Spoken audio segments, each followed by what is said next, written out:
a special treat for you. It's just this way at the Dim Carnival.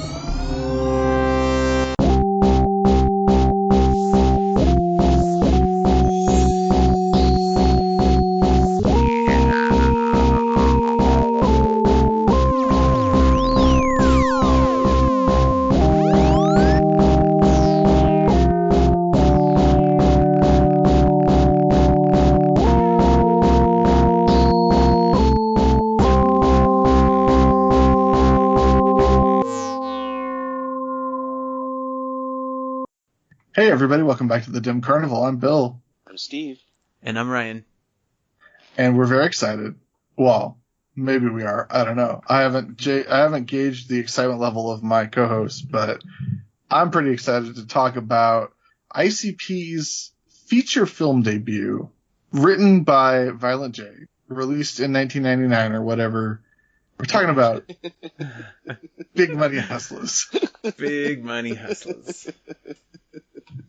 Ba ba ba ba ba. That's true. We're not going to get any better than that, Steve. Well, let's just call it. Yeah. Well, there's some dispute over when exactly this was released, because said it was released on July 18th, 2000.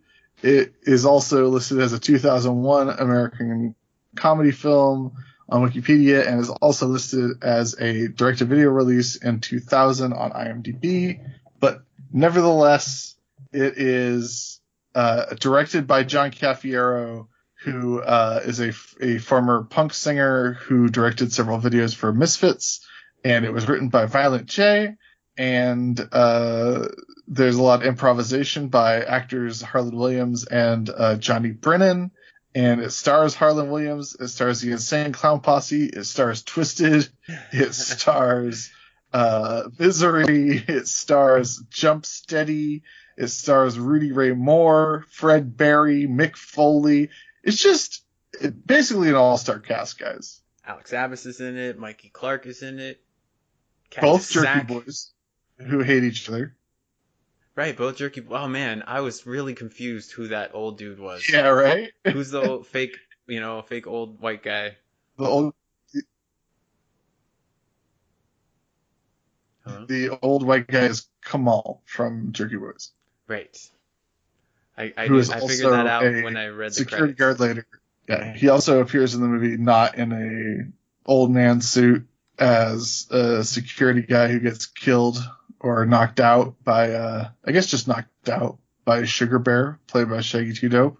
Well, I mean, like, how are we going to do this, guys? Are we going to do, like, an overview of the movie itself? Are we going to just dive into things that we want to talk about? What are we going to do here? I just watched the movie and took notes. Okay. So that's what I've got in front of me. But well, let's start with a little synopsis here. So, Big Money Hustlas is their first foray into feature film.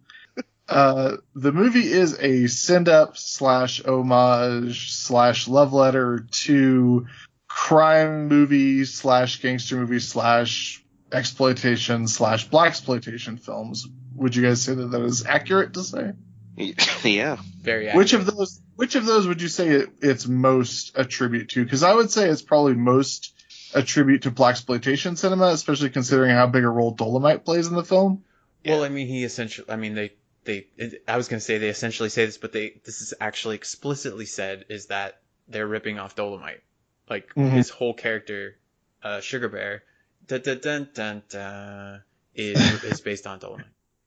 Yes. Ripping him off. That's and right. he does such a bad job, That's why Dolomite has to straighten him out. So it is a tribute to blaxploitation films. It stars Shaggy 2 Dope as a detective who has come to New York City from San Francisco, and he is Sugar Bear. Dun dun dun dun dun. And that music sting happens. Someone says his full name, and he wears big platform heels. He's just like Dolomite, basically. And he comes to town, and he finds that the entire city of New York, the police department, is under the thumb or on the payroll of Big Baby Sweets, played by Violent J, who is a notorious psychopathic crime lord, and he has a whole coterie of ne'er-do-wells in his criminal network and his criminal empire, and yeah, that's pretty much it, right? Well, and so Shags is this like super cop that is known throughout all of the different cop lands as having taken down all these big criminals, and he has all these accolades, all these amazing feats, like miracles that he's done, like swallowed a grenade to save a group of refugees. And so he has this, everybody knows who he is, he's like a celebrity among cops. And so he comes to New York to check out the city, and he just wants somebody to show him around to get a lay of the land, and he learns about Big Baby Sweet. So he's like, all right, this is a bad guy, I'm going to take him down. Let's also make sure to point out that Sugar Bear only speaks in rhyme. Yes, that's great. Excellent. Yeah. Because the first several, like up until I've seen this movie. This might be like the 6th or 7th time I've seen the movie, but it up until this latest viewing, I could have sworn there were times that he doesn't speak in rhyme and that they're inconsistent. But whenever he is on top of his game before he hits rock bottom, he does. They really do it. They do it every time. and then when he gets back on game, he gets back to it and rhymes again. Well, that was funny too. I mean, I know I'm jumping ahead a little bit, but when he kind of turns into a cop again and starts rapping, and he goes and beats up the bum, which is a super cop thing to do. Right. So he takes his badge back. He starts kicking him. Right. Yeah. It's a pretty good. It's a pretty good. It's a pretty impressive feat that ICP makes a crime movie where the protagonist is a cop, but at the end of the day there aren't any good cops in the movie. Not right. A one. And well, yeah, and then nobody's really the winner. I mean, no. Well, let's not give away the ending, but like it's fewer. Well, spoiler alert. I don't know, you guys. Like I thought there was a lot more here than I initially thought. By watching it closely and taking notes, I was like, oh wow, they actually made some choices here. And I always thought before it was just a good time and they just wanted to do this thing, but they actually had some thought and were like trying to achieve some stuff. For sure. I listened to the commentary track, which, I watched the movie and I listened to the commentary track, so I've seen this movie twice in the past week. So you're welcome. But there are some interest, like there's a lot of interesting things going on, like in the making of the film. The budget on the movie was like around $1 million, I believe. And a lot of that money was put up by ICP. Some of the movie was put up by Island. The movie was released direct to video. It debuted at #1 on the Billboard Top Music Videos chart. I don't know why it would be classified as that, but it also went platinum. This is one of ICP's platinum releases. 1 million people bought this DVD. So I mean, good for them. So John Cafiero, as I mentioned, is the director. He and Violent J apparently clashed at several points during the making of the film. There were some choices and some things done in the film that Cafiero did / insisted on / he's a director, so he knows what's happening when Violent J doesn't necessarily know what's happening until he sees the finished product. So they clashed, and Violent J says in the commentary track like he's not going to work with him again, but he does appreciate what Cafiero was able to do with the film. He does say at the end of the commentary track that he thinks that Cafiero just knocked it out of the park, and that, despite all their differences, he can't complain about what Big Money Hustlas ended up being as a finished product. So I thought that was a neat thing to hear on the commentary track. Yeah. The commentary track, it should be noted, is Violent J, Alex Abbas, and Rude Boy, who does not appear in the film because he was having legal issues while they were filming this movie. Otherwise, he would have been in it. That's funny. Well, Billy Bill? Billy Bill.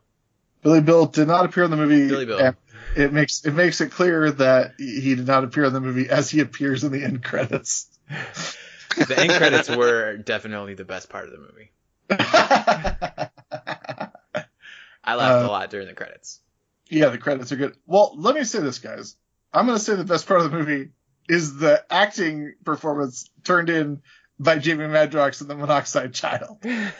Twisted displays the most acting chops of anyone in the movie, hands down. Right, Jamie Madrox is an actor. Yeah. Right? He's just an actor. Yeah. The way he licks his lips, just like the facial features, he's like, oh, like it's just, yeah. He uses his mouth and his face a lot to express. It was awesome. Mm-hmm. He's very expressive. I thought all the performances were really good. I was actually most surprised by Shaggy's, because I feel like his role, even though he's kind of the cool one, I guess, in the story, he's still got to do a lot of dumb things, for the movie. And, for sure. And so, but he seems like he's like super into it, like he's got the character locked in. The first shot, when he's sitting in church, there's a long shot that kind of pans over to him and then just sits on him, and there's an inner monologue that he's got, and this is the first time we hear him talking. He's not talking in rhyme. Mm-hmm. But I was thinking about what the direction was for that shot. Like, Shag, we just need you to stare into the middle distance and like kind of nod a little bit for like a solid 3.5 minutes. It's just a really long time he's sitting there, but he's fucking got that Death Eagle stare. He does it perfect. Mm-hmm. He is great in this to me. He really is. I feel like, he is to acting what Violent J is to rapping for the two of them.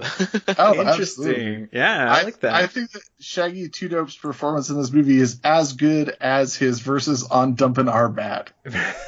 Yes.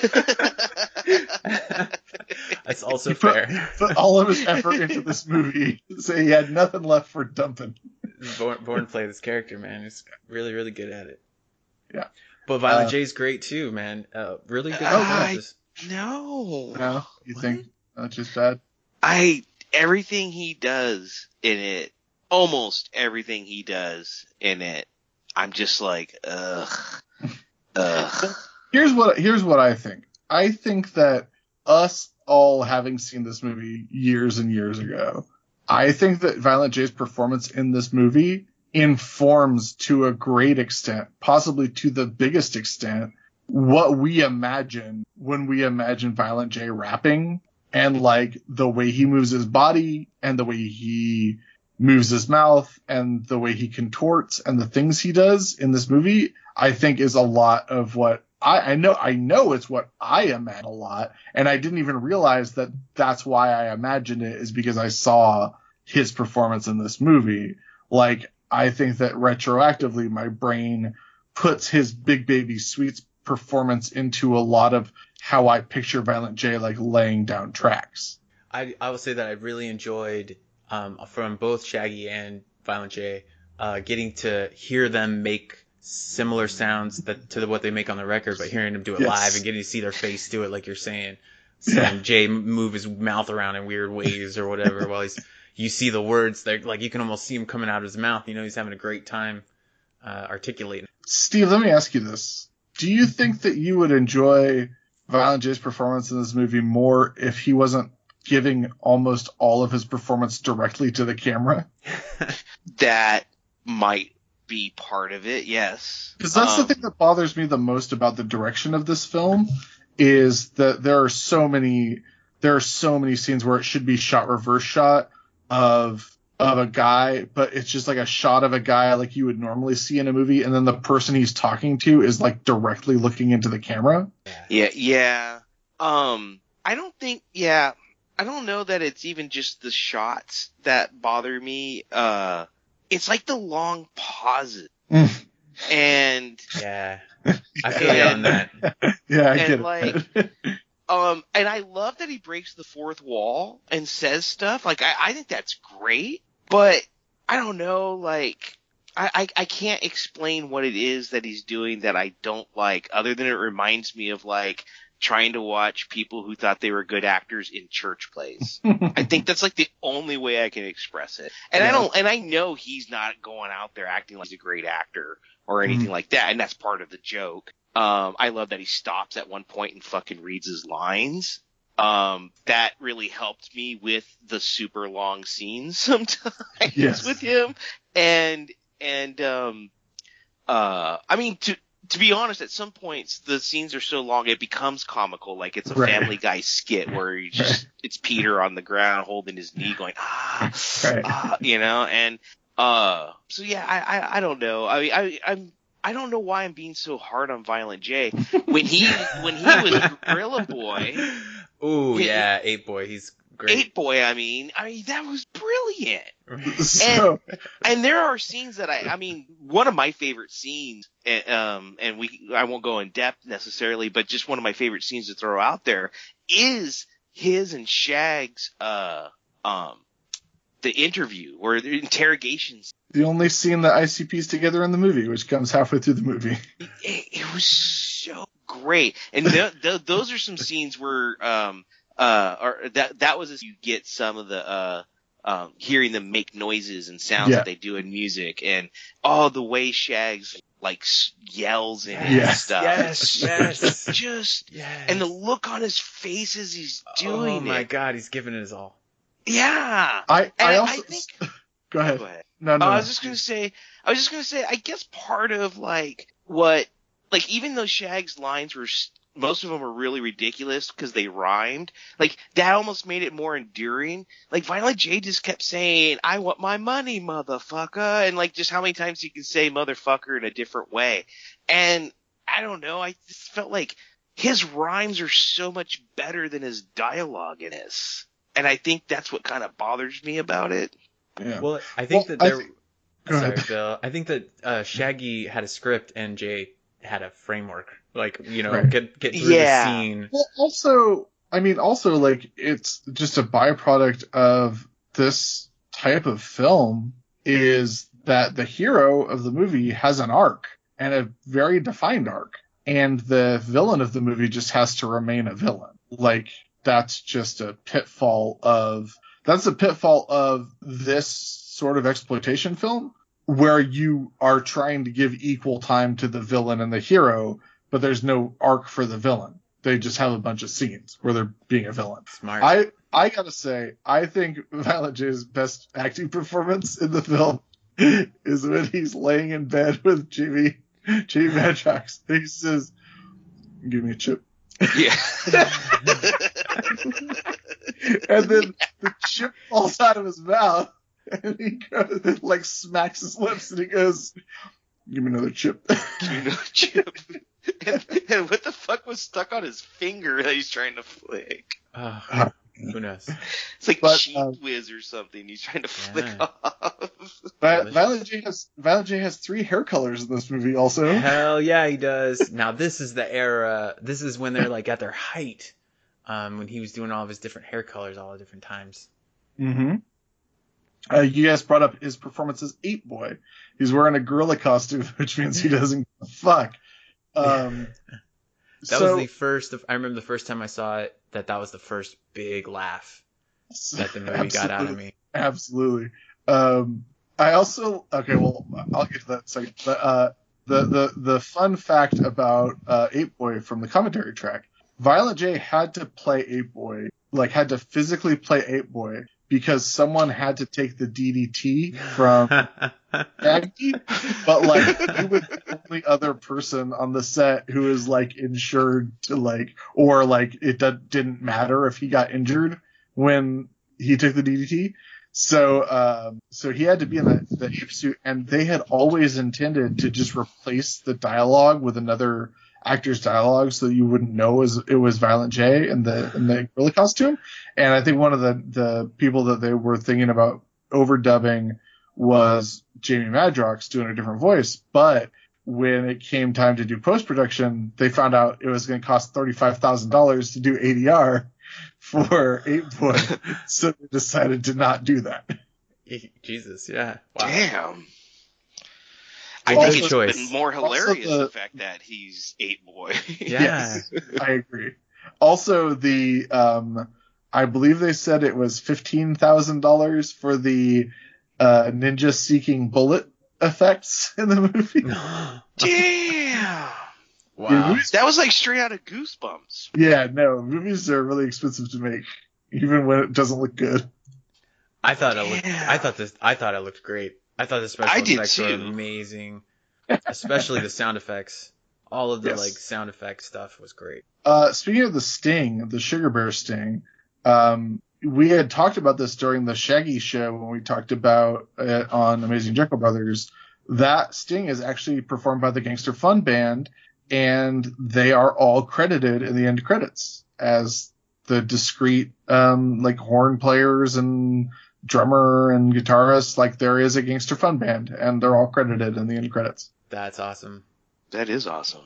I think that that is great, but also that doesn't surprise me because I believe that every single person that appears in the film got a credit, including the extras. Sure. Okay. And they also thank Vince McMahon in the end credits because he let Mick Foley be in the movie. Yeah, that's right. And he let him use the F word. Yeah. They were asked why Bootleg Greg, played by Fred Berry, a.k.a. best known as Rerun from What's Happening, Rude Boy asked why they killed his character off so early, and Violent J says because Fred Berry cost $500 a day. And I believe they paid it was a number between $4,000 and $6,000 to get Rudy Ray Moore to be in the movie. And they said that every single second that Rudy Ray Moore was not acting in the film, he was asleep. Well, he was mega old, right? Yeah. And they did say Rudy Ray Moore was one of two people that they singled out as people that they were so pleased with in the movie that they gave extra money when it was all said and done. They gave Rudy Ray Moore extra money at the end because he was so cool and his manager was extremely cool to everybody and was super helpful. And the other person they gave extra money to was Mick Foley. Nice. He's their boy ever since he cornered them in a dressing room backstage at WWE and said, "You motherfuckers have never paid me for getting rich off of my Cactus Sack clips that you bootleg." And Right. they had Alex Amos cut him a check on the spot, and after that he was great. They were best friends. That's a great story. That is awesome. He said a bunch of people were pissed off during the production because ICP just parked their tour bus on the set everywhere, and they would just hang out in their tour bus between takes while everyone else was like freezing their nuts off. So that's fun. Wow. That is fun. Am I misremembering, Bill, that this is Rudy Ray Moore's final appearance as Dolomite in cinema? It's probably likely. It was the first time he had played Dolomite in something like 14 years, but let me just double check this. 21st Century Dolomite 2002. So that probably is his. Okay. Oh wait, no, these are albums. Does that count? Oh no, Return of Dolomite 2002, aka the Dolomite Explosion. Okay. Well, that's Also, good. 2018, Dolomite Is My Name. This is a biographical dramedy starring Eddie Murphy as Rudy Ray Moore, which is coming out. Right, because Rudy Ray Moore is actually dead now. Yeah, he died in 2008, aged 81. I know I'm not dead. Has one of the least flattering Wikipedia profile pictures I've seen in a while. But yeah, this is the movie. And we did it. We talked about it. Thanks for listening, everybody. Now, let's talk about all the shit that happens in the movie. Yeah, let's do it, man. I want to. Well, I will say, I need a Master P hat very badly. I didn't know which of those is my favorite. Adidas is pretty good. Adidas is great, but just the shirt, just the hat, it's like a dad hat that just says the words Master P in like Arial font. when I was I went to the Bahamas once on a vacation, and they had a pair of sandals there, flip-flops, that said Abibus. But they were like size 14, so they're too big for me. But otherwise, I would have bought them. They're pretty rad. So we were talking about some of the like actual like filmmaker-y type stuff. I don't know how better way to describe it, that they actually accomplish. And one of the first things that happens early on in the movie where I noticed it and I was like, oh wow, that's a really clever thing actually, is when Sugar Bear arrives at the police precinct and he's talking to the captain. When he arrives, the captain is super excited to see him because he's this famous cop. And then they sit down and the captain sits at his desk and Sugar Bear sits across from him and puts his feet up. Yeah. Which is a great shot. He looks awesome. This was the moment when I was like, damn, Shags is really like giving it. You know, he's really trying to make this happen here. But they do this really cool thing where the captain stands up and kind of walks around the room a little bit, and then Shag stands up. And then they end up switching places where Shaggy goes and sits down in the captain's chair. Yeah. And so that's kind of a cool visual thing to like let you know that he's like cooler than the captain or whatever, right? Right. Like, you look up to him. But then the more amazing thing happens to me. The captain has his back to the hallway and he's telling Shaggy about all of the corruption that he knows that's happening, but it's all happening behind his back. And it's literally happening behind his back. And he also knows about it. Like, it's just out there in the open, but it's also behind his back. It's such an amazing visual setup to complement what he's talking about. And that never occurred to me until I watched it this time. That happens behind the Chief's back, not behind Sugar Bear's back? No, behind the Chief's back. Oh, that's awesome. Yeah. Well done. I gotta say, so one of the cops, the one who's like really laying the boots into the guy, is Jumpsteady. And the guy getting beat up is Tom Dub. And I recently learned that Tom Dub had a major falling out with ICP and is one of the reasons that ICP and Twisted had their falling out in 2003, but we will get there. I'll remember to talk about that later. But at the moment that they made this movie, Tom Dub's still very much their boy. Almost all their boys in the movie, of course, as we noted, Rude Boy not able to appear due to incarceration. So when the movie opens and the preacher is preaching, clearly in Jumpsteady's voice, like unmistakably Jumpsteady's sermon voice, in the commentary track, Violent J says, "Now nobody knows this, but that preacher right there is none other than my brother Jumpsteady." And I was like, Jay, everybody knows this. But Jay would then go on to say this like 20 more times in the movie. Like the first Hack Benjamin scene, he's like, all right, now this guy back there, nobody knows this. But that is also my brother Jumpsteady as Hack Benjamin, my favorite character in the movie. And I was like, does Jay not remember that they put Jumpsteady as Hack Benjamin in the end credits of this movie? Like with a big freeze frame. But apparently that preacher Jumpsteady is playing is Jumpsteady's preacher character from their old National All-Star Wrestling backyard wrestling affiliation. So he has a lot of experience playing that preacher character, other than just being a preacher voice on releases such as Pass Me By. So Jumpsteady pops up as a bunch of characters in the background, just like people with their back, like the guy in the bar who's wearing the Psychopathic Records like varsity jacket with the long hair. That's Jumpsteady. Jumpsteady is a guard on the reverse shot of when Hack Benjamin is killing people, so Jumpsteady's in a scene twice. So yeah, basically anytime you see a tall guy in the background, it's probably Jumpsteady in the movie. But I also want to point out before we forget, the chief, as we were just talking about, the police chief is Johnny Brennan, from the Jerky Boys wearing a fat suit. And it's a much more convincing fat suit than Kamal of the Jerky Boys wears, elsewhere in the movie. Cause Johnny Brennan is actually wearing prosthetics on his face and everything. And it's pretty well done as far as like low budget movie fat suits go. I didn't think I thought it was real. I thought Homeboy put on a bunch of weight. But I did watch this in like 240p on YouTube, so 240p hat. Yeah, Yeah. I didn't know he was wearing a fat suit either. Yeah, I was surprised because I'm trying to remember the first time that I ever saw what those dudes looked like. Didn't they have their own movie that was before They this? did indeed. And so that was the first time that I saw what they look like. And so then when I saw him in this movie, I was like, damn, he kind of let himself go a little bit, you know? I did not know what they looked like, so Hell yeah. great job. Great job, me not knowing what they look like.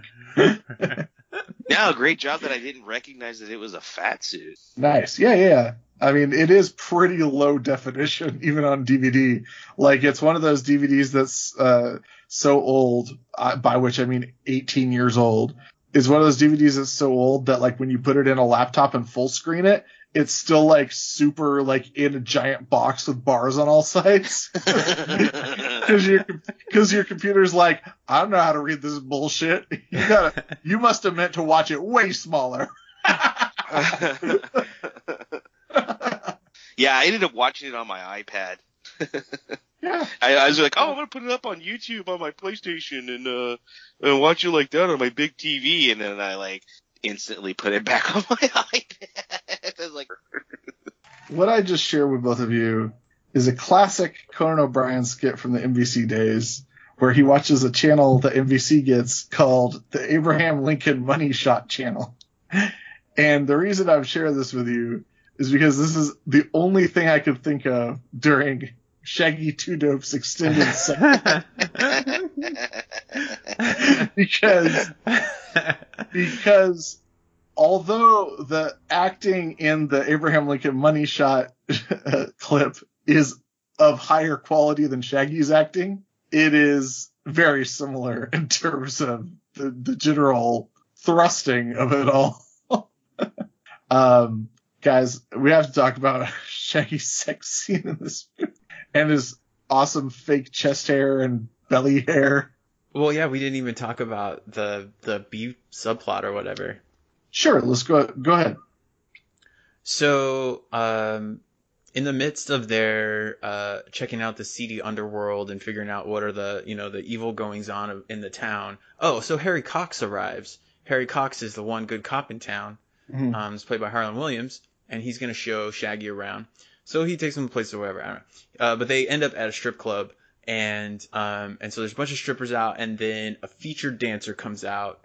And when Shaggy sees her, he immediately falls in love with her. Like, he's head over heels. Like, he even has that cigarette dangling from his lip scene and everything. Like, brilliant. Yeah, and so this is the introduction of the character Missy, which becomes the love interest of Sugar Bear for a short time.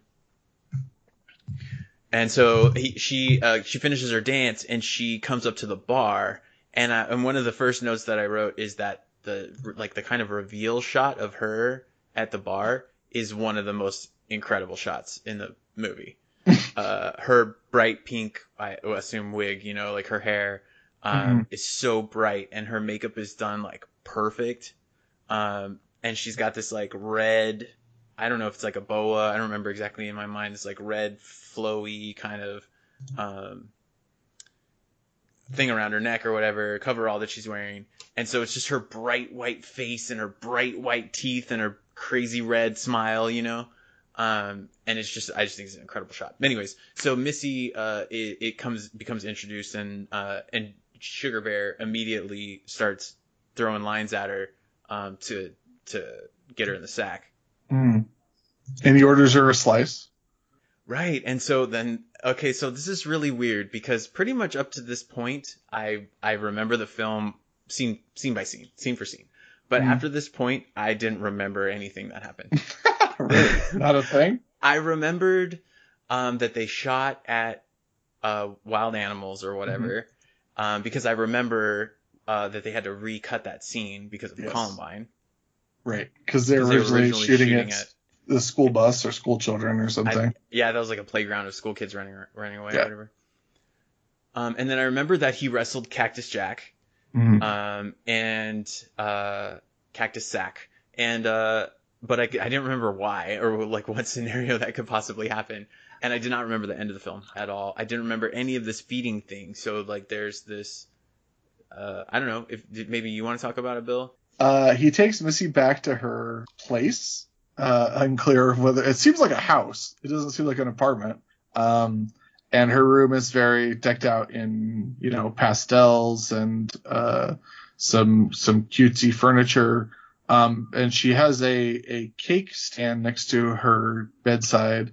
Well, she has a couple. There's a cake stand somewhere in her room, but there's also a cake stand that's topped with, I believe they're snowballs. Hostess I think snowballs. so. Yeah. I've never had one of those. They don't seem as coconutty as they normally appear. That's what I thought too. Amazing. That's what I thought too. It's got to be like some like little Debbie equivalent of snowballs or something. Because they were smaller too. Because snowballs only come 2 to a pack. So they start having intercourse allegedly, and as they have intercourse, he wants to feed her, and then she eats also while they're performing coitus on each other. With each other? Who can say? In and around. Doesn't really matter where he sticks according to Violet J, Shaggy Two Dope had to stop 3 times while they were filming because he got hard and he got really embarrassed.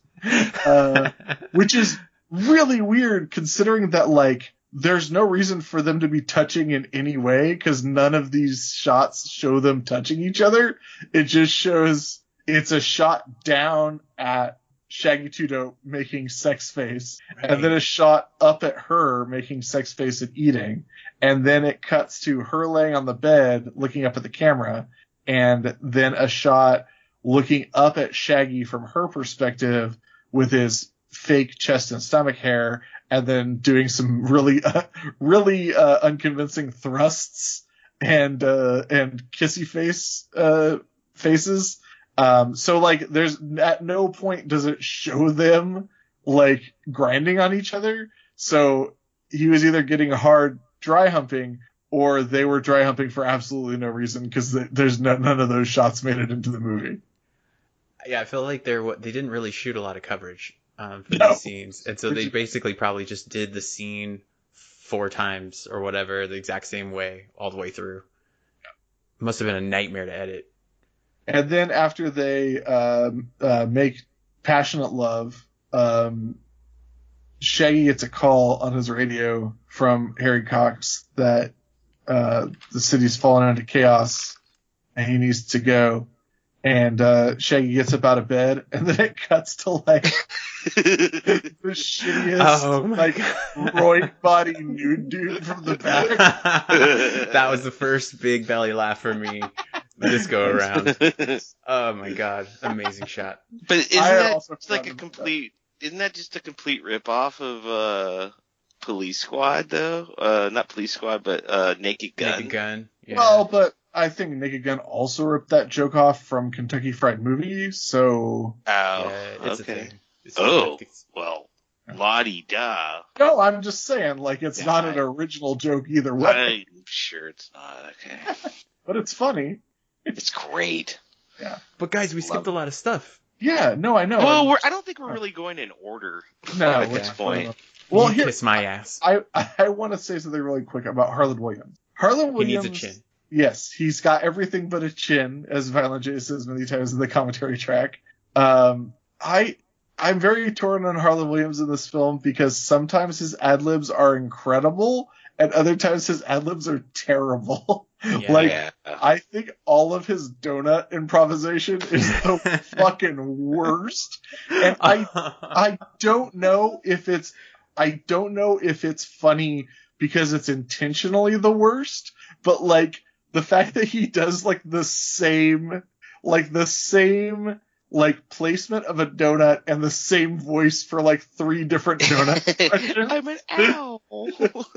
Let me rub a crumpet all over your bobbly little bottom. Am I blinking or am I winking at you? You'll never know. Okay. I do also like how he touches his gun when he's trying to threaten the Misfits. He pulls it out and puts it on the counter. Yeah, but he like tippy taps it. Yeah. Just to let you know that it's a hollow plastic gun. Yeah. It's the most water gun looking gun. Well, and at the end he has a water gun. It's a water gun. Yes. Violent J claims in commentary that the that Harlan Williams complained about the hardness of the donuts that the Misfits were throwing at him, so they had to switch to softer donuts.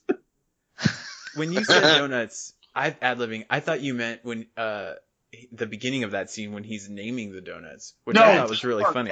See, that's what I'm saying. Like that improv is amazing, and the improv, like when he like is like scream crying on the radio with Sugar Bear, Right. like pocket of sugar, like all of that shit is incredible.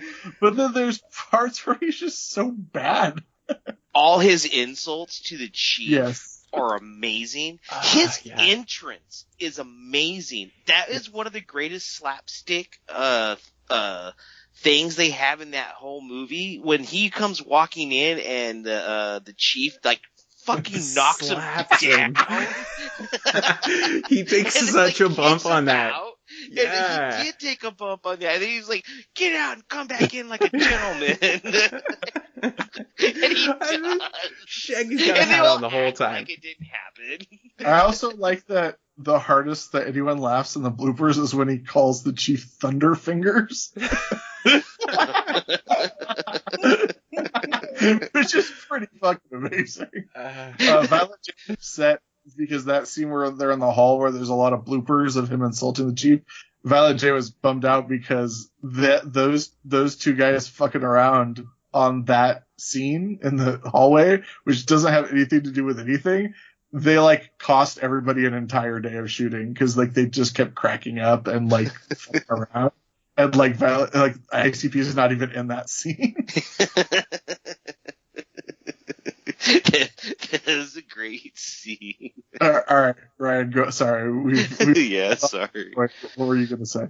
Oh no, I was just gonna say that I have seen this movie. I believe I've seen this movie 5 times. This was the 5th time that I've watched this movie, and which is wild considering that I don't remember anything about it. But I honestly never noticed that the other strippers strip during the strip scene. I never noticed until the 5th time watching through. I looked in the back and I was like, oh, those other ladies are stripping too. I didn't notice either. I'm always watching Missy. Yeah, can't take your eyes off her. Okay, so what do you guys think about... Do you guys know at all about what she feels about her performance? No. Being in this film? According to Violent J, she, both before and after the movie came out, she would always show up at their shows. Violent J insists that she was always showing up at shows and trying to get laid, but not necessarily by ICP. But, you know, according to Jay, she was someone who was, you know, in their circle at shows prior to being in the movie and remained in their circle at shows subsequently to the movie. So, I mean, one is tempted to extrapolate that she wasn't super bummed out by her role in the movie to not associate herself with the clowns following said movie. I mean, yeah, like if that's real what you're saying, then that seems pretty great to me. Like if she's still down and hanging out with them, because I just feel like it's pretty delicate, man. For sure. We're really towing the line of, you know, things that I want to be excited to watch and something that, you know, I don't feel good supporting. So, for her and I'm with you. And that actress, how she feels about it and, you know, what she was and how she felt about her performance would carry a lot for me. So I also looked her up on IMDb just a few minutes ago, and apparently she is best known for her work in adult film. Huh? She has starred in, she has such credits on IMDb as Heavyweight Come Tenders, which predates Big Money Hustlas, and then following Big Money Hustlas, she was in films with the titles Fat Beach Patrol, Fat Chicks Need Love 2, and Brett Rockman MD, The Doctor Is In. So this is potentially the most even-handed film she's ever been in. Less exploitive? I mean, that's not necessarily a fair assessment. Yeah. Yeah, here's the thing. Like, it's clearly a joke that she's fat. and that he's attracted to her because she is. And everyone at the club loves her the most. Yeah, that's what I'm saying. Like, clearly these are jokes and portrayed as jokes. But to whatever incidental or accidental result, there is never a fat joke in the movie apart from her eating, and no one looks at her as anything other than an object of desire and love. So there is one part where Lil Poot and Big Stank are explaining who she is to Big Baby Sweets, and I can't remember exactly what Jamie Madrox says, what Big Stank says, but it's something along the lines she's a big girl or something like that. She's a big lady. And then Monoxide says she is fat. Yeah. But he says it like matter of factly. Yeah. But he starts with like, and this is one of my favorite line deliveries in the movie actually, is the joy and like childlike infatuation in Lil Poot's voice when he goes, "That's Mickey, that's Sugar Joe." Right. Like he's so happy to like know who Missy is, and like clearly he's also attracted to her, and like he gets across that he might be a little bit jealous of the fact that that's Sugar's girl. Like, so yeah, obviously, he knows she's a dancer, and I think immensely problematic. But like, I feel like this character is treated with way more respect than like Lori Beth Denberg in Dodgeball, or like the entirety of the movie Shallow Hal, or like any number of horrible movies where a person being fat, like even this year when Netflix released that TV show about a girl who gets her jaw broken and that's what makes her stop being fat, and then she gets revenge on people who used to call her fat. Like, this is not like, as our friend Pete is fond of referring to fat shaming, it's the last acceptable bigotry, and that's totally true. I mean, up until like Nazis came back this year, but Damn, who could have predicted that? Right. But I'm always like, it's so fucked up. Like, it's so hard to, I mean, it's hard for us to like ever fully like take ICP to task, because at the end of the day, we like ICP. And it's tough to be objective with a thing that you still want to enjoy. But like, there's so many times where even in ICP's problematic moments, it feels like we almost want to give them credit for like not being more problematic. Yeah, no, I know exactly what you're saying. Yes. Yeah, I think they've been a lot worse, man. It just feels like, even when it feels like a lot of the times, and I'm speaking specifically from like end of Jekyll Brothers on, it seems like so much of the time where they are being fucked up or shitty, like they're still pulling their punches. Like they could be much worse. I'll give you that. Hump for sugar. Yeah. You were talking about Harlan Williams taking a bump and how hard Johnny Brennan hits him when he comes in the room. Monoxide Child apparently got extremely upset in the scene where their parents come to take them away at the end of the movie, because Violent J and John Cafiero told the actors who were playing their parents to really lay into them, but they didn't tell Twisted that they were going to be hitting them really hard. So Monoxide Child specifically was getting extremely upset by the end of the scene. Wow. I'm going to have to go back and watch that again. Yeah. That's funny. Okay, so that reminds me of something, because you mentioned earlier about the effect of the ninja gun, the ninja bullets. What was preventing them from pulling the trigger just as soon as the gun was invented?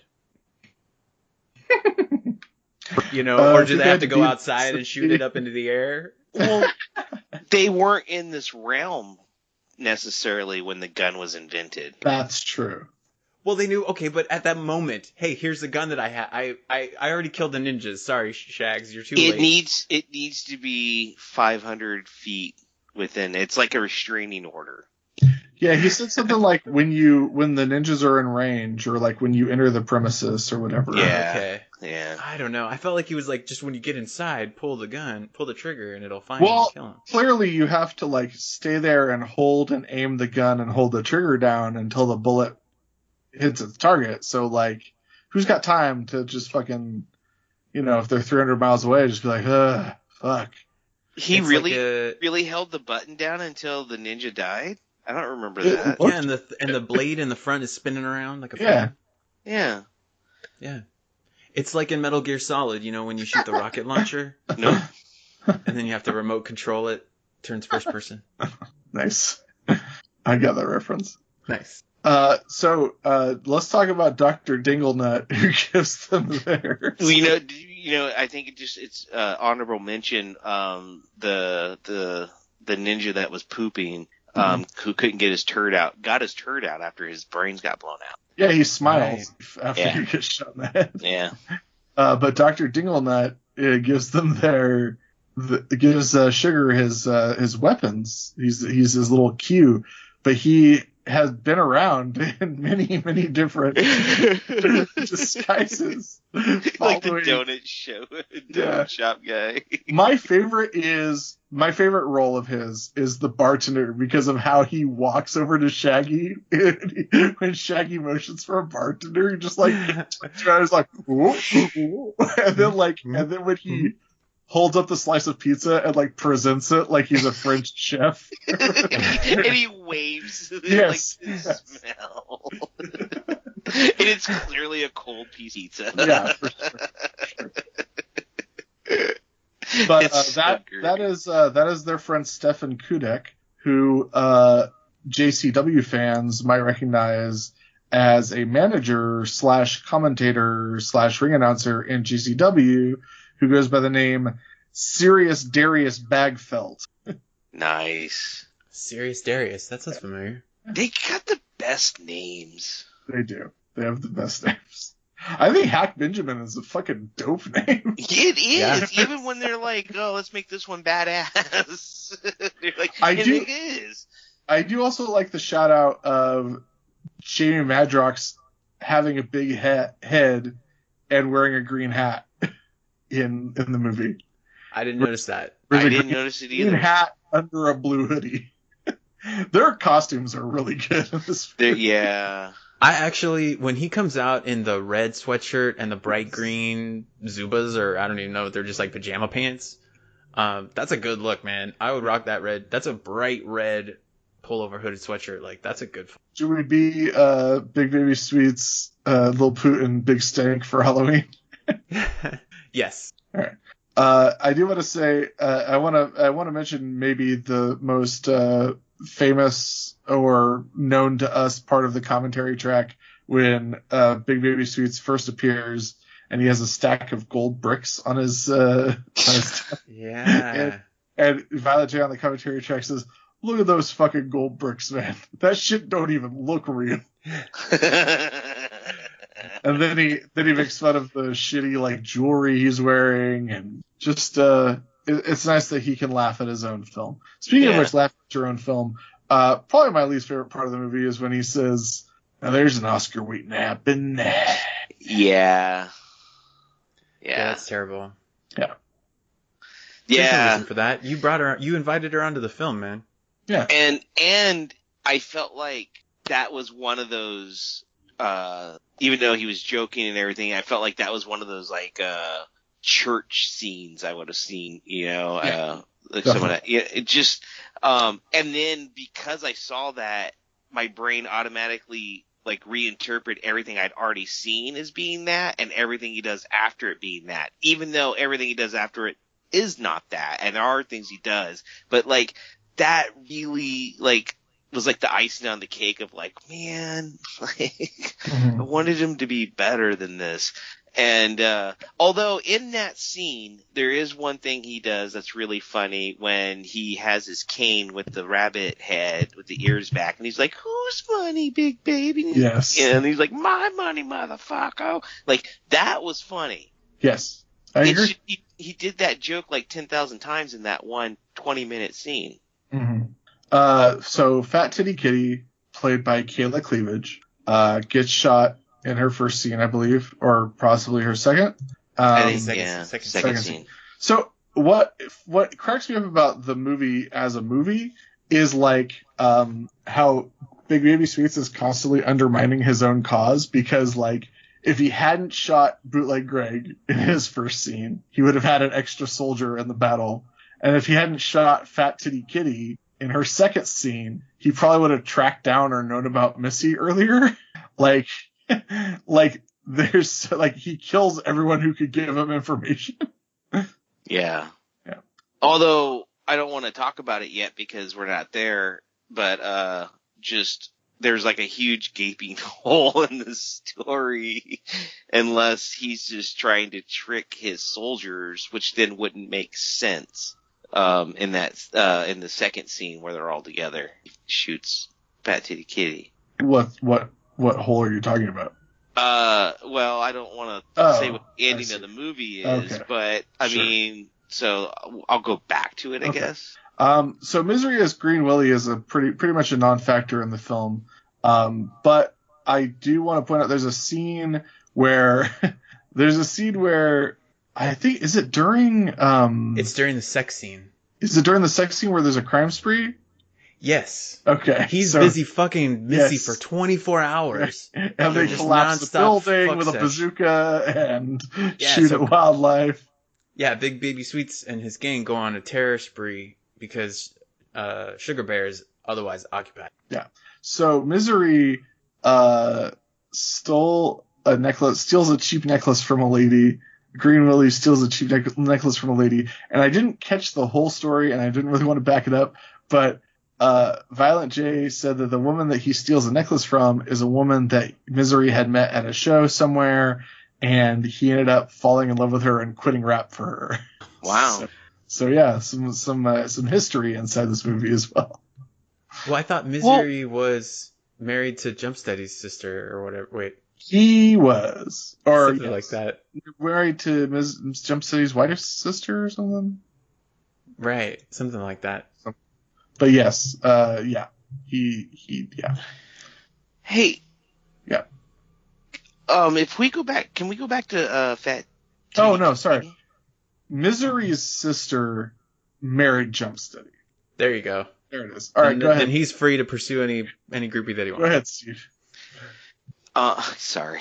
No. Can we go backwards real quick to Fat Titty Kitty? Because yes. I remember hearing, and I must have seen it on YouTube video. I don't know where else I would have seen it. And I wanted to know if this was in the commentary, if you could back this up. I had heard Violent J say in that scene where she pulls her boobs out that they made everyone leave the set and only like the director was there when she did that scene. I think I remember that being correct, but I don't remember that specifically on the commentary track, but I do remember hearing that story, and that's not unusual for movie shoots. I know. I know. But he was making an issue out of it, which was kind of funny because of like how he stops and breaks the fourth wall, and looks at the camera, and is like, I didn't have to do that shit, kind of a thing. Right. And so no, I mean that is certainly nothing against her as an actress and all that. I didn't mean that. I was just curious if they did brought that up in the commentary, and then B, I just think it's hilarious that he would tell a story like that, like if it was like something that's not normal, like which kind of goes, I guess, maybe to show that like that's how green they are at how a movie's made. And I do believe that there was a lot in the movie that they weren't prepared for or didn't know about or weren't aware that that's how people operate. But the only thing I specifically remember from him talking about her in that scene is when she pulls her boobs out and Violet J says something like, those look like bowling balls with peanuts on them or something. Like he just talks about the strangeness of their appearance. In a bowling ball like that. Yes. Do you think that Sugar Bear thought it strange that all of the villains all wear a symbol on a necklace that's very prominent.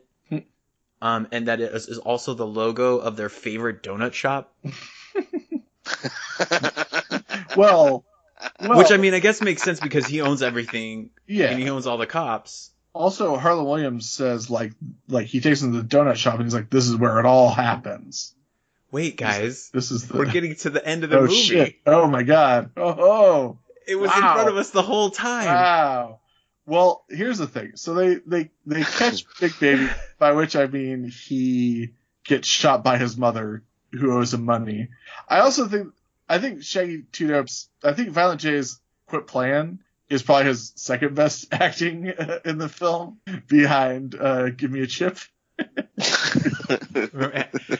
believe that. I think it's the best. I like the Give Me the Chip line, but I think that the Quit Playing, and then he opens his jacket again to look, and he gets shot again. Oh, so good. It is great. So yeah, that after he's dead, he's wheeled out on a gurney, and Shaggy Two Dope says, like, "Let's see who this motherfucker really is." He pulls out a handkerchief. He starts wiping off the face paint, and they all recoil, and they're like, "What the fuck?" And they look down, and it's Harry Cox. It's Harlan Williams under the face paint. And Dr. Dinglenut has maybe the best line in the whole movie, where he says, "Well, this is quite clearly impossible." Did you guys notice that he's wearing glasses under the makeup? Yes.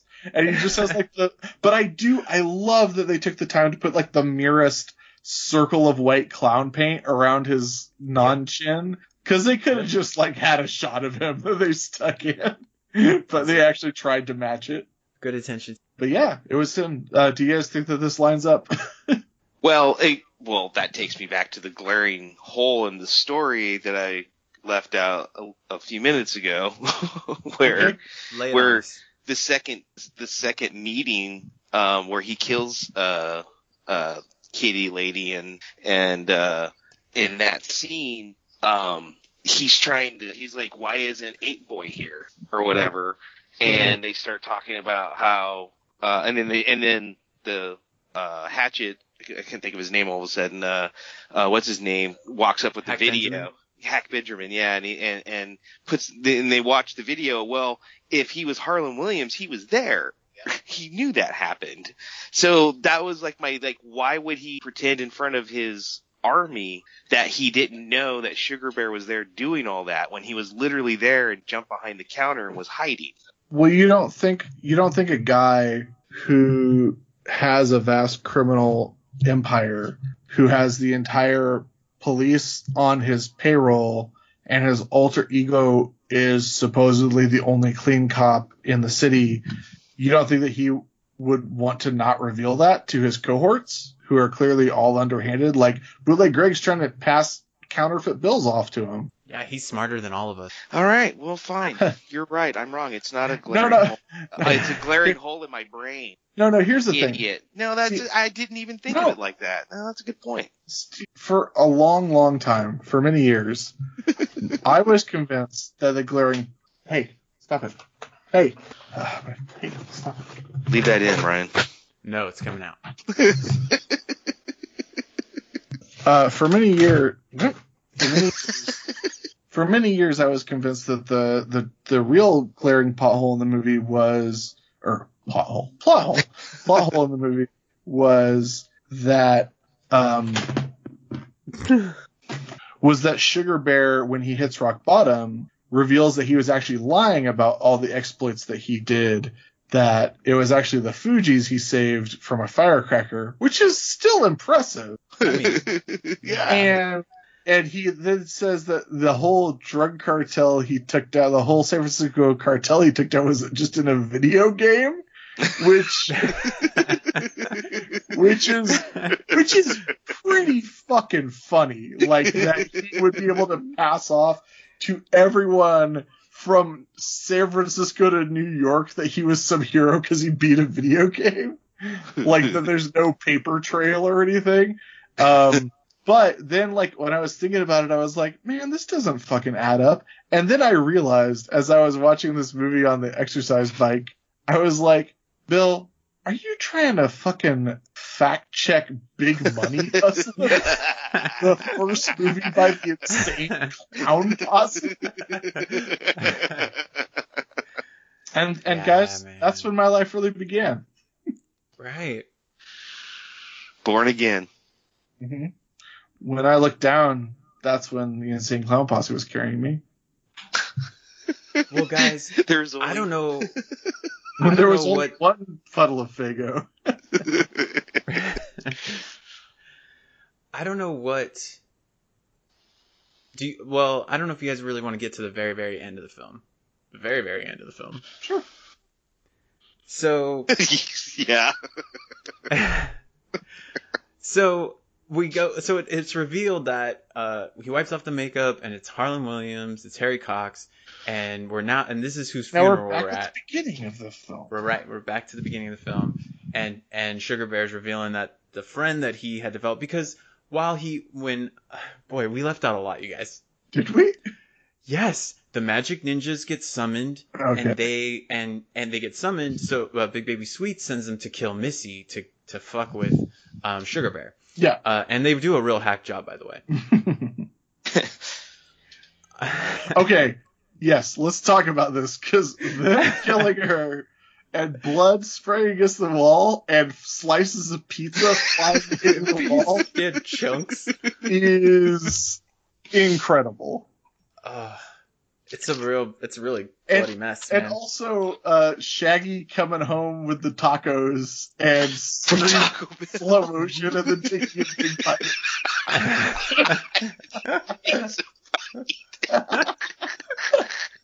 I think you guys like this movie. It's in slow motion. And his hat almost off. Okay. Yes, all beautiful stuff. Then he has his downfall or whatever. There's a shot of him. The next scene, he's walking down the street and he's contemplating his life. It's a beautiful backlit shot. It looks amazing. It's probably, I think, one of the best set up shots in the film. And follows him down the street. I have something to tell you about that when you're done. Oh, cool. Yeah. And that's when he surrenders his badge. He's going to give up. It's become too much. He remembers Harry Cox telling him he's going to do something crazy. It's not worth it. We got to find another way. And so then it goes into a montage of his downfall or whatever. But what I'm curious to know about the scene. That's go ahead. Well, isn't he lives aren't they playing when he's doing that awesome walk down the street? They're playing the Incredible Hulk. Oh yeah, it's the end of the Incredible Hulk music. Yes. Love it. So they shot that scene at the absolute last minute because the scene was supposed to be him throwing his badge into the ocean. But they went down to the Atlantic Ocean, and then they were like, oh no, he can't get near the water here. He'll die of horrible diseases because it's so polluted. So they couldn't shoot the scene by the ocean or by the water, so they had to come up with a replacement scene. So at the very last minute, they shot this makeup scene across the street from Big Baby Sweet's mansion. Nice. But I do want to say it's funny that when that scene when Harlan Williams tells him there's got to be a better way, what he says is there's got to be a more law-abiding way of because what he's referring to. So Violent J is Big Baby Sweets and his crew retaliate and kill Missy because Sugar Bear has them arrested, and Sugar Bear insists on going to pick them up because they're huge criminals and they run this criminal organization, and Harlan Williams begs him not to pick up Violent J or Big Baby Sweets because he'll retaliate, and he says there's got to be a better way, there's got to be a more law-abiding way. I don't know how you could be more law-abiding than, hey, you guys blew up that building with a bazooka, so I'm going to arrest you. And then the dual interrogation scenes where Johnny Brennan is interrogating Twisted, who are once again fucking crushing it as Brilliant they scene. sob and admit to all wrongdoing and Yep. throw Violent J under the bus. And then Shaggy Two Dope's in the room with Big Baby Sweets, and he's like, we found the bodies in your lawn, we found the drugs, we got the guns, and Violent J basically responds to everything with, what? and then, so they're both interrogating them for an hour because they only have an hour, and then they meet up after they have hard evidence, have arrested them on legitimate charges, and have a full confession from two people. And they're like, we don't have these pricks on anything. We're going to have to cut them loose. Right, the chief is like, you guys didn't do any of these crimes. I got nothing on you. You're pinning everything on this other guy. But it makes so much sense now why there's a throne in the interrogation room for Big Baby Sweets, because he owns the whole precinct. I never really thought that through. I'm such an idiot. And also, you'll notice Harlan Williams isn't around when Big Baby Sweets gets arrested or when they're being interrogated. Right. But he's in the room almost immediately after he's interrogated, though, because then they start doing that great argument. Isn't that right after that? Probably. No, well, I could it's be quite wrong. clearly possible. It's not. It's clearly impossible. Yeah. But yeah, go ahead. So he hits rock bottom, Mhm. and Sugar Bear hits rock bottom, and the ghost of Dolomite shows up to whip him back into shape because he's embarrassing himself. Which leads to actually some pretty great training montage. Mm-hmm. Mm-hmm. It does. Shaggy's Sugar Bear's training attire is really wonderful. He's wearing yimpers and a half mesh shirt and a Dayglow green headband. It's all headband. It's all He's like jumping rope and smoking a cigarette. Yeah, I feel like he's smoking a cigarette, and if he's not, he's wishing he was in a lot of these scenes. But the karate stuff I loved. Yeah. I thought Shaggy's karate performance was incredible. Kamahua!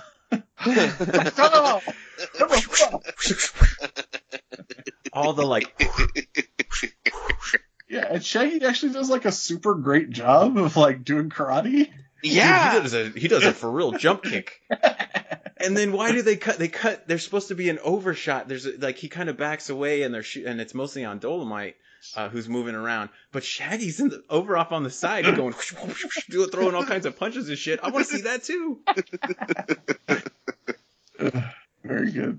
I remember one more story from the commentary track, which they're telling during the police chief goes to Sugar Bear's apartment, and Sugar Bear's doing blow and smoking a hookah and taking hits off a massive joint and all this bullshit. Apparently, that was the very first day that they shot on the movie, which is real interesting because that means that Shaggy Two Dope had not yet played Sugar Bear for real, and he had to play the fucked up hit rock bottom Sugar Bear. So that's kind of funny. But they were telling a story about Violent J when they started filming the movie.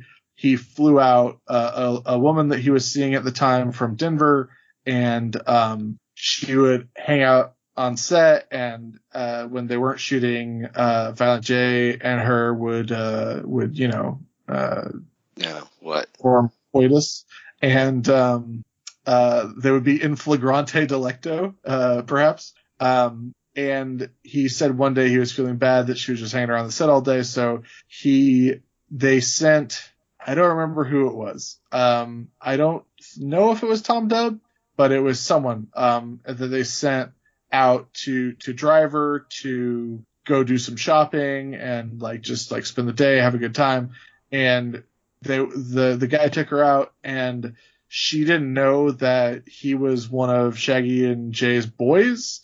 She just thought he was a driver, and for whatever reason, she was like, oh yeah, I'm just out here to make some money, and there's this super ugly guy that I'm having sex with who's paying for everything and flew me out here. And she was just shit talking how bad he was at sex and how ugly he was and how he was an idiot. And they came back, and then he told Jay and Shaggy that. And the next day, Shaggy didn't have any scenes to shoot. So Shaggy drove her to the airport and dropped her off. And he was like, oh, by the way, you don't have a ticket. So he took off, and left her at the airport. And Jay said that she had only like $35 on her. So she had to call her dad to get Western Union to wire her money for a Greyhound ticket back to Denver from New York. Damn. Karma's. Yeah. So basically, like, if you got a good thing going, don't just go blabbing around. Yeah. Yeah. Keep your stinking mouth shut. Don't Don't look a gift horse in the mouth. Yeah, don't look at Violent J and Just his fucked up enjoy teeth. Just what look at you his dick. have. He's Yeah. wearing a t-shirt. Enjoy At least it. he's wearing a t-shirt. Yeah. He never takes the shirt off. And socks. What's that? All of my back dirt. Would you guys... so I am not... like, full disclosure, you guys know this about me. I don't really know that much about professional wrestling. Mm-hmm. And so when I was watching the scene with Cactus Sack, Mm-hmm. I felt like he was throwing out a lot of references and mixing up things in a really fun way, Mhm. but I just didn't get all of the things. So I was wondering if you guys could walk me through some of the stuff that he talks about. Steve, you want to take this one? I could. You're gonna have to correct some of it. But mainly what he was doing. I mean, you can extrapolate and pull out the characters more. But mainly, like what he was doing was he was trying to find the right tagline, because at this point he had been like 3 major wrestlers. Mm-hmm. And so he was, so he did like a Dude Love reference, and he's like, no, that's not right. And he did a Mankind reference, and like when he pulled out Socko, and then he's like, what the fuck is this? And takes it off. Right. So that was like him, like doing his Mankind shtick, and he's like, no, that's not right. And then finally, after he fucks up Shaggy a bunch, he runs around and starts going bang, bang, bang, bang. And that was his Cactus Jack character, which was Cactus Sack in. Cool, because I remember, obviously know the Cactus Sack stuff that's in Stranglemania. That's the extent of all of that I know. And then there was a really brief moment in time, actually, when I first, right around this time, when I first came back, when I moved back to the United States, I was hanging out with these guys, a group of guys who all watched Monday Night Raw. And so we would go over to one of their house every Monday, and we'd hang out and order food and watch Monday Night Raw, drink beers or whatever. And that was the Mankind era. So like Mr. Socko and all of that. I got to see some of that on Monday Night Raw when I was watching, but I didn't know anything about Dude Love, or if there was other references that he was throwing in. Yeah, that was pretty much it. Dude Love was when Mick Foley was aspiring to be a pro wrestler back when he was a teen. He very famously jumped off his roof onto a mattress and inspired countless generations of backyard wrestlers, for good or for ill, mostly for ill. But basically he thought he would get people's attention from wrestling places, because he was at Madison Square Garden when Jimmy Snuka jumped off the top of the steel cage in the crowd as a fan. And so he was like, oh, like crazy spectacle, that's what wrestling's all about. So he jumped off his roof on video, obviously, not just for the hell of it. So like that footage exists still. But back when he was sort of pretending to be a wrestler when he was a teenager, the first wrestling persona he came up with was Dude Love, which was, a heartthrob, like what we would eventually know as like the Shawn Michaels role, which at the time would have been more like the superstar Billy Graham type of role, or, just like a good looking dude who Gets who's the ladies. great with the ladies, and he wears tie-dye and dances and so he said like a character that was exact opposite who he was as a real right person. right. So he was he broke into the business under various names, and then he worked the territories as Cactus Jack, and was in like Jim Crockett territory, did some GWF. Then in the mid 90s, he went to Japan and started doing like the deathmatch stuff, which you can see on Stranglemania 1 and 2, as Cactus Jack. And then he came back and worked WCW, worked some other places. got signed to WWF at the time as Mankind, a new character that Vince McMahon came up with, where he was wearing a brown mask and a brown bodysuit, who was like a tortured former child pianist who got his hands mangled in an accident and then lived in the sewers, standard stuff. So Mankind sort of caught on with people, like they were sort of drawn to him, like for reasons they couldn't really explain.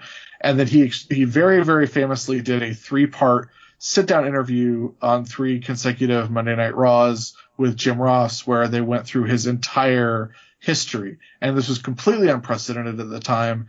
They'd never done anything like this on Monday Night Raw. They showed footage of him jumping off the roof onto a mattress. It was the first time anyone had ever seen that. They talked about his childhood, going to Madison Square Garden, wanting to be a wrestler, becoming Cactus Jack, talking about how he originally wanted to be Dude Love, and they did a 3-part series on this. And at the end of the 3-part series, everyone was basically over the moon for Mankind / Mick Foley.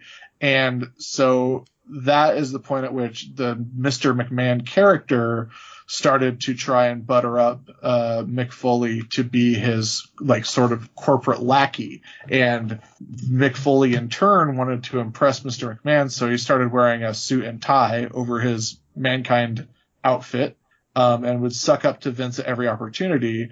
And when Stone Cold Steve Austin sent Vince McMahon to the hospital, Mick Foley showed up and tried to cheer up Vince McMahon in a trio of ways. He tried to present him with a clown called Yerple the Clown. He pulled a sock out and called it Mr. Socko, and that was the birth of Mr. Socko. And Vince McMahon finally sent Mick Foley away in disgust, and that's when Steve Austin showed up disguised as a doctor and hit Vince McMahon in the head with a bedpan. Yep. Classic.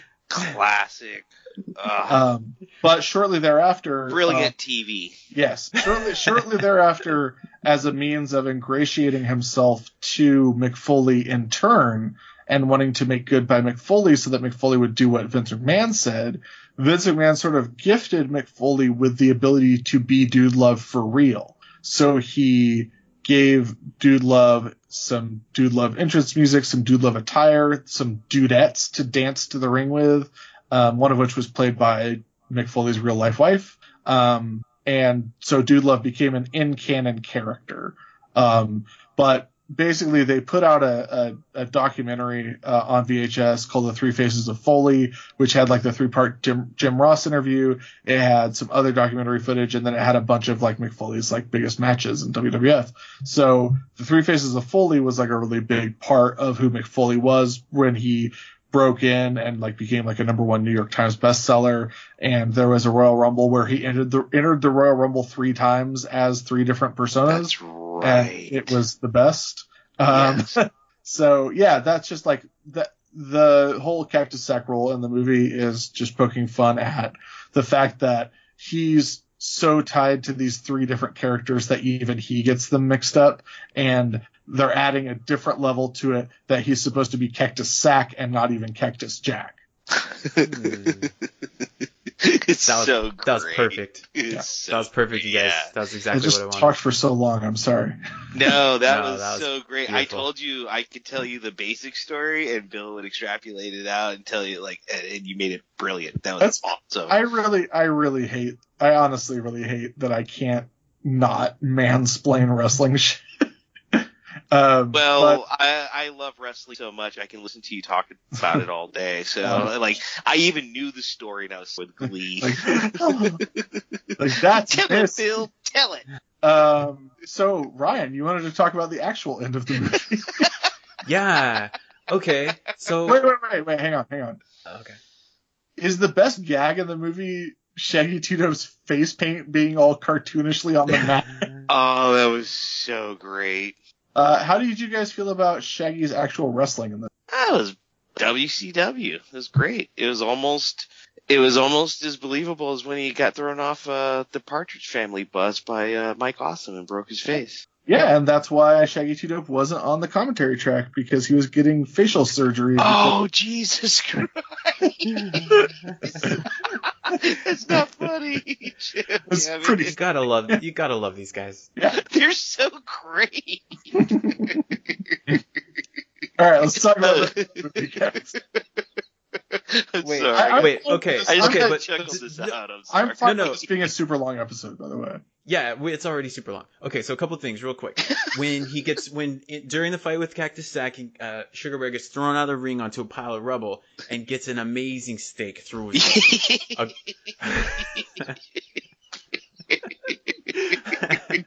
I love shit like that. It looks great too. It looks so good. It looks so good. And then Cactus Jack makes a pun and then jumps out of the ring and throws Sugar Bear back in. And Sugar Bear, oh, there's a gross scene. I had to look away. Really? He pulls the steak out of his leg. Yeah. Oh, I don't know. It's the great amount of gore. Okay. The perfect amount of gore for me. And stabs Cactus Sack in the heart with it. Yeah. And Cactus Sack gives a line like, "Oh, a steak in the heart. It's the second time this week." Yeah. Before he dies. Incredible. One thing that's really interesting about the wood through the leg is I have no idea whether they shot the movie first. I'm pretty sure they did shoot the movie first, but at Royal Rumble 2000 in January of 2000, Triple H and Cactus Jack had this crazy fucking street fight, which is like one of like Cactus Jack's best matches ever.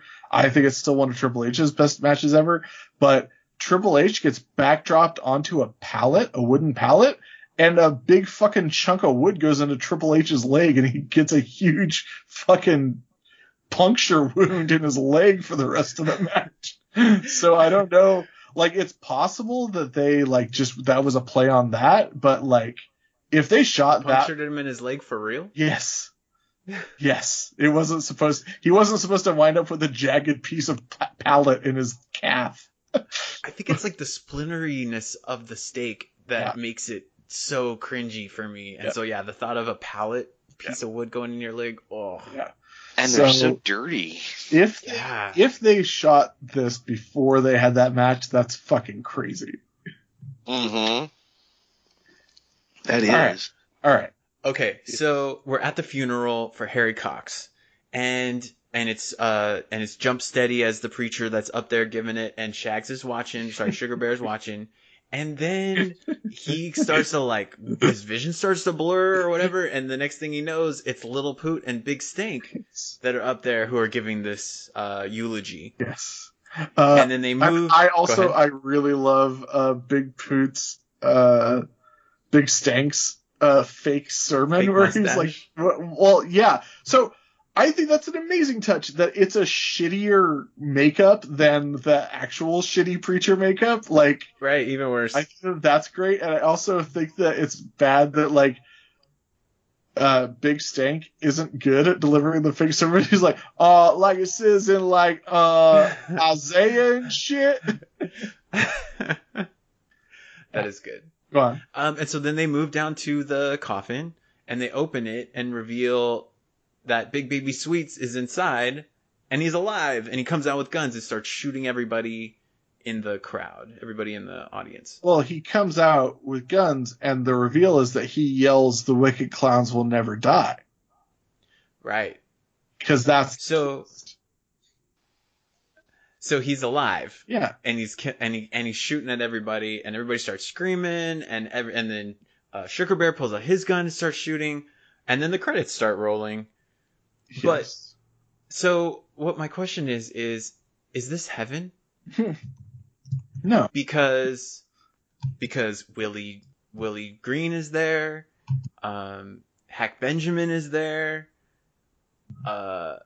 Big Baby Sweets is dancing in the coffin, which I think is great. I think is actually Violent J's best performances. Every time he does the breakdance wave or whatever. Yeah, with the guns. Pow, with the guns. Bam, bam, bam, bam. Yeah. Because everybody's shooting everybody, but nobody's getting shot. Yeah, all the bullets are going off behind them, and everybody's unloading. And even people who aren't in the movie are there. We said Billy Bill is there. Harry Cox is there with a water gun, so they're both there. And that's when I first thought, because they kidnapped Harry Cox, and that's why Sugar Bear breaks out of his cycle, because he realizes he has love for his friend. He wants to go and save him. Maybe that's when I thought maybe they actually did kidnap Harry Cox and they killed him, and he was somehow taking Big Baby Sweet's place in the ring, and he was the one that actually got killed. So you're saying that it's possible that when Sugar Bear is looking through the window at Harry Cox tied up, Hack Benjamin actually blows his brains out, and then this is just a Jacob's Ladder scenario? Yes. Amazing. I don't think that's what happened, but it's a good theory for sure. No, but I think, I think it's like, I think it maybe is somehow, or I was more thinking of like Lost, where they all come together at the church at the end and go and move on. That this is heaven for all of them, because they're all inept, they're all terrible, they're all bad people. Nobody is good, and you shouldn't be celebrating anybody. I feel like that's the takeaway from it. That if we're gonna celebrate anything about this film, it's that we all had fun making it. Like whether you like it or not, or you think it's a good film, or you want those 2 hours back, because Jesus Christ, this film is a full solid 2 hours. It should only be 45 minutes. It's an hour and 37 minutes. Yeah. It's 2 3/4 hours long. No, it's not. That's a goddamn lie. I do like that. When he jumps up and says the wicked clowns will never die, it's the first time they like really admit that they're the insane clown posse in the movie. And I think that it's like, I mean, if you're taking it as being part of the movie, they're revealing that like not even a fictionalized version of a wicked clown is capable of being killed. But it's also very much just them popping up and saying like, we hope you enjoyed the movie we did. Yeah.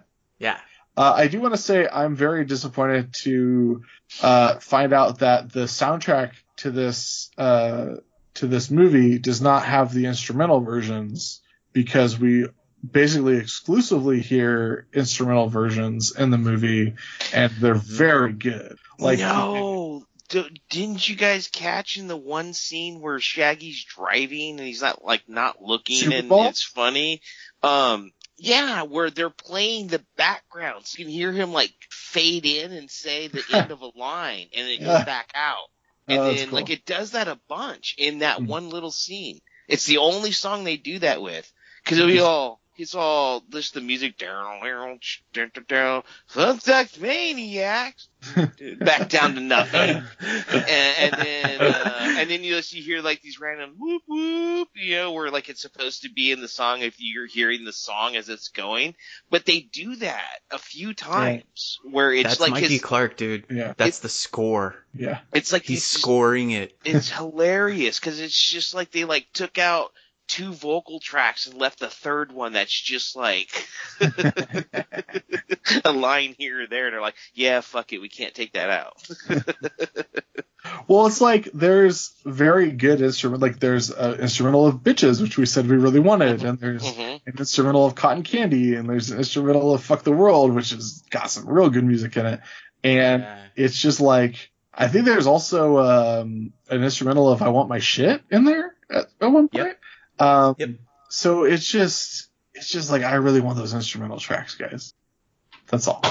They gotta be out there Mikey somewhere. Clark does have a cameo in the movie To Be Murdered. Mm-hmm. Also, what's the name of the where Jeff he Tremaine? says, I produce your music. Yeah.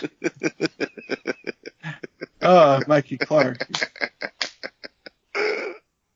What were you asking, Ryan?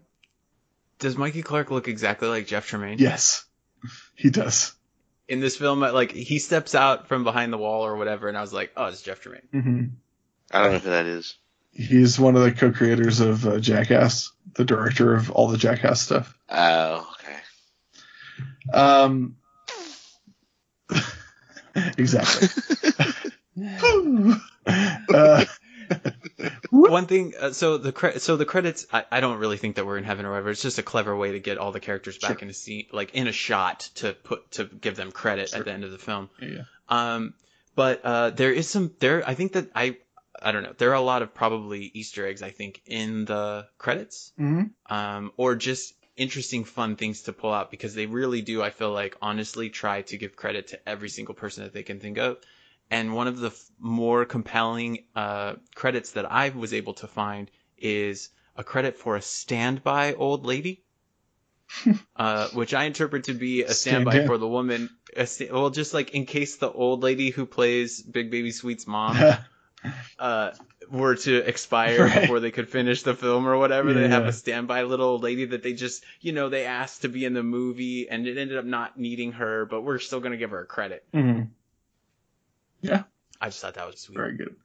So the Misfits are in this movie because they're buddies with John Cafiero, the director. He directed several of their music videos. The incarnation of the Misfits at the time included Michael Graves, who, honestly, the two albums that Michael Graves did with the Misfits, those are my two favorite Misfits albums. As much as I like Misfits with Glenn Danzig, Michael Graves is amazing, has a perfect voice for what the Misfits were trying to do in that era. But John Cafiero wrote a song with the Misfits called I Want to Be a New York Ranger, which came out at a point when Michael Graves wasn't with the band. He eventually returned to the band, but John Cafiero wrote that song, and when they recorded I Want to Be a New York Ranger, John Cafiero did the vocals for that song. So he was the singer for the Misfits for a moment. They were trying to have it be like the theme song of the New York Rangers, and they recorded the song. They pressed up like 500 copies of a single, and they like handed it out at Rangers games. They gave it to the Rangers executives, and the Rangers said like, "Oh, we like the song, but we don't like that you say I want to lead a life of danger, because we don't want to necessarily equate danger with the New York Rangers, a hockey team that fights and puts knives on their feet." So they were like, but, we do want to use the song, just sign the rights over to us and we'll change that line and we'll make it the theme song of the Rangers. And the Misfits were like, no dice. And they kept the rights to the song. And then later the music out, the label that they were on requested that they put the song out on a like Cryptic Cuts or something. There was a compilation like after Michael Graves left the band, before Jerry Only took over singing duties full time. They put out a like B-sides and like rarities collection, and that song is on there with John Cafiero singing, and there is a 30-second version of I Want to Be a New York Ranger that appears on Fat Records, Short Music for Short People, but Michael Graves sings that one. So it's the full-length one off the B-Sides album that John Cafiero sings on. Did they release another Misfits album with Michael Graves? Just the two. Other than just the two? Yeah.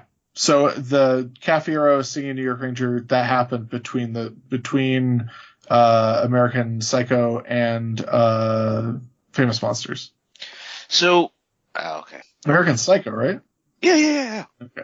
For some reason, I was thinking when you had said that they had released both those albums, Michael Graves left and then came back, and then they didn't release an album with him back. I just thought maybe he was playing shows with them. I didn't realize they did that. Well, actually, the other funny part about the New York Ranger thing is that Michael Graves wasn't with the band at the time, and there was apparently a rumor among fans that Michael Graves had quit the Misfits to try out for minor league hockey.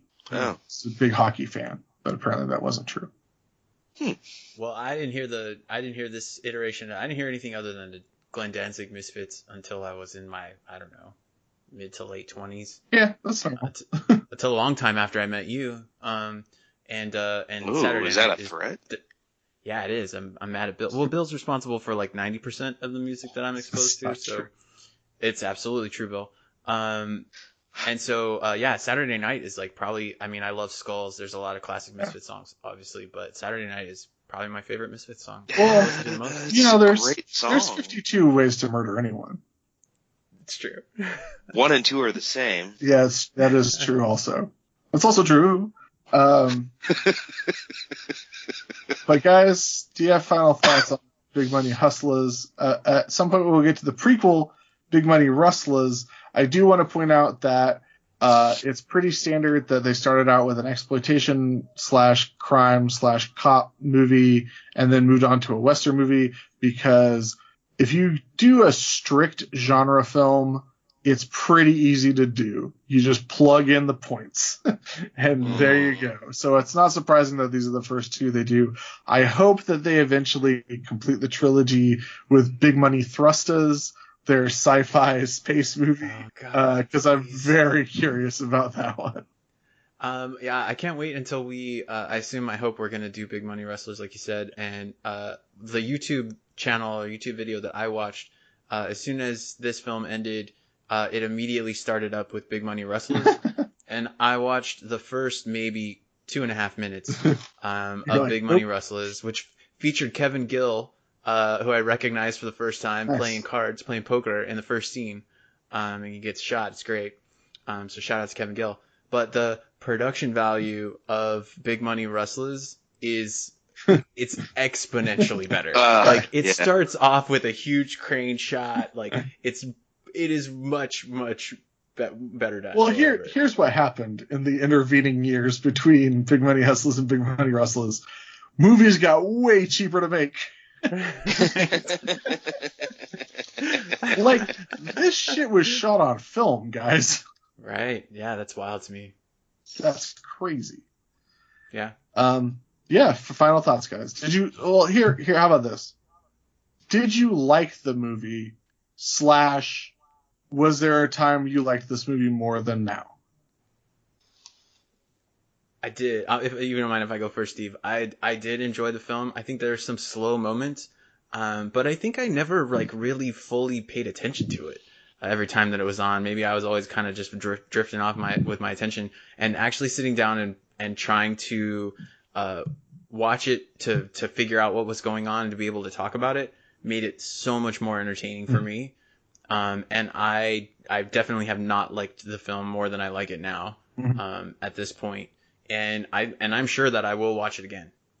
Where prior to this viewing, I don't think that I would have said that.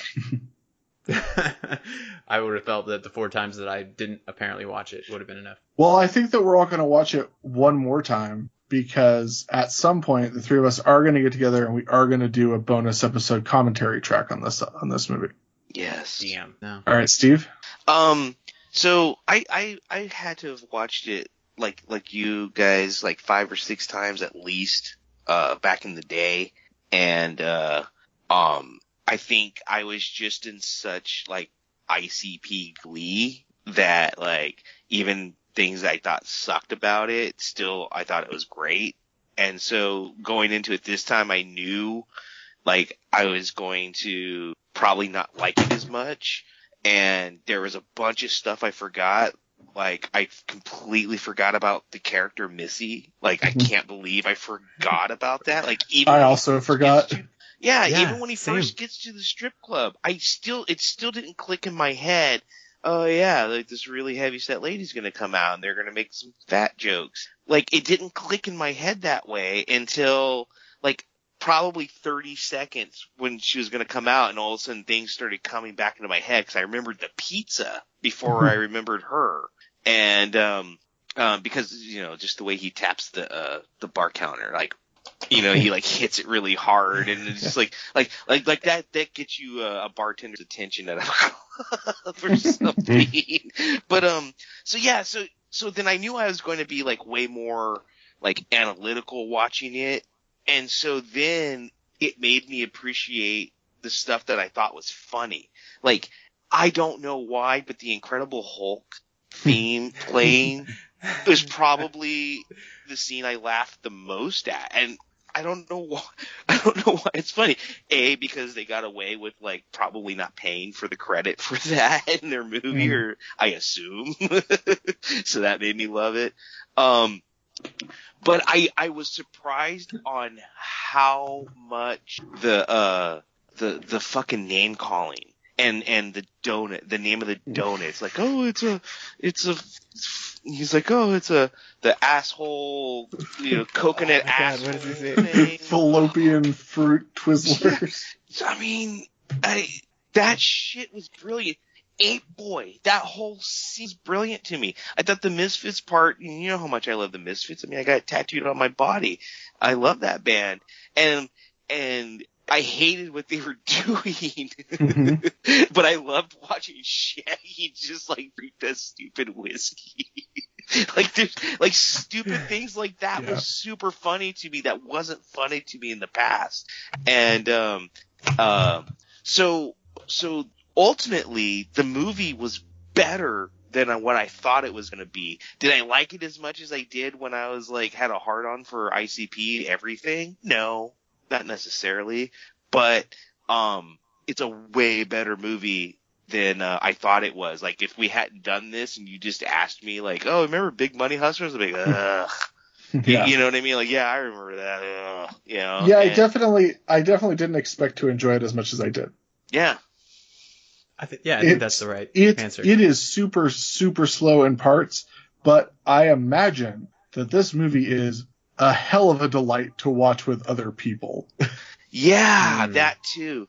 And the other thing was, before we started doing these podcasts, I watched Big Money Hustlas, and because it was like on Netflix or Hulu or something stupid, and I was like, oh my god, I'm gonna watch this, and I hated it. I'm excited to watch it again in a new light. Like I really am. Same. When I watched I did not enjoy it when I watched it. I did not enjoy it one same. bit. I was like, this is fucking, why am I watching this? And I watched the whole thing. I chuckled. I know I chuckled a few times because it was bubbling up things inside me that I had suppressed. but yeah, so that made me even like think that going backwards was going to be worse. So I mean, I walk away from like being way more pleased about it than I remembered. So, or what I thought I would be, not remembered. Sorry. And that just makes me super happy, to be perfectly honest. I am going to bring up, you mentioned him drinking the whiskey. That was apple juice that Violent J claims made Shaggy pee out his butt. He got sick for drinking all that apple juice all day. Yeah, what's next? Well, what's next is two of the finest albums that Insane Clown Posse has ever put out. Bizarre and Bizarre. So, I believe that, yes, okay. All right. According to official documentation, Bizarre, the first album is Bizarre, and it is the one that has the question marks on the cover. Bizarre, and it has question marks on the cover. The other one has eyeballs on the cover, so that's how you're going to tell them apart. Why don't we start with the first 5 tracks, guys? Well, let's try to do the first 5 tracks because the first 5 tracks are Intro, Take Me Away, Fearless, Rainbows and Stuff, and What featuring Twisted. Does that sound good, or should we do fewer? No, let's do it, man. Let's just do 5, and then we can call it as we're doing it. Yeah, for sure. So that's everyone's listening assignment for next week. Thank you for sticking around for this extra long episode. We love you. We appreciate you. We hope that you have watched... we hope that if you watched Big Money Hustlas, you enjoyed it. We hope that if you didn't watch it, that we entertained. You can follow us on Twitter and Instagram at Dim Carnival. Last week or a couple weeks ago, Ryan put up a really fantastic 3 Caballeros picture on Instagram that perfectly illustrated how disgusting the lion in $50 is. Yeah, it's worth the visual. So check that out and make sure that you drop us a line sometime, dimcarnival@gmail.com. If you're enjoying the podcast, please drop by iTunes or Apple Podcasts and give us a review. We appreciate it, and positive reviews help us out more than you can know. But until next time, I'm Bill. I'm Steve. And I'm Ryan. Give me a chip. Give me the chip.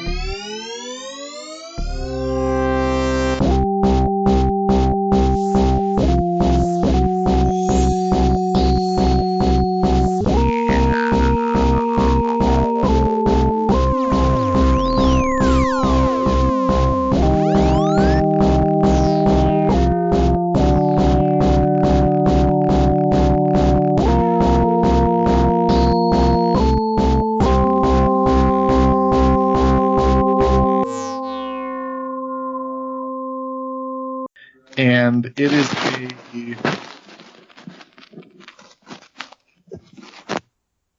My It is microphone got a- stuck in my beard. and there's our stinger. That was amazing.